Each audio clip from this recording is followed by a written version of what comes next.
വിവാഹ ചടങ്ങിനെത്തിയ യുവതിയെ അവഹേളിക്കുന്നത് ചോദ്യം ചെയ്ത രാജ്യാന്തര പാരാവെയ്റ്റ് ലിഫ്റ്റിംഗ് താരത്തെ ഒരു സംഘം തല്ലിക്കൊന്നു.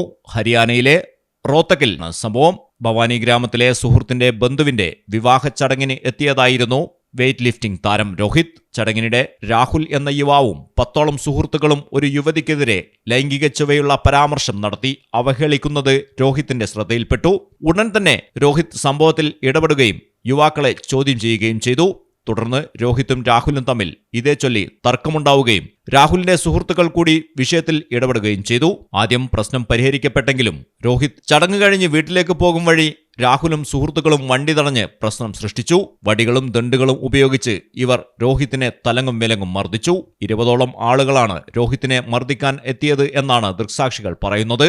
ഇവർ തന്നെയാണ് സംഭവം പോലീസിനെ അറിയിച്ചതും രോഹിത്തിനെ ആശുപത്രിയിൽ പ്രവേശിപ്പിച്ചതും. എന്നാൽ ചികിത്സയ്ക്കിടെ രോഹിത് മരണപ്പെടുകയും ചെയ്തു. കണ്ടാലറിയാവുന്ന പ്രതികൾക്കെതിരെ പോലീസ് കേസ് രജിസ്റ്റർ ചെയ്ത് അന്വേഷണം ആരംഭിച്ചു. അത്ലറ്റിക് നേട്ടങ്ങൾക്കൊപ്പം ബിസിനസ്സുകാരൻ കൂടിയായിരുന്നു Rohit. News desk Malayalam television.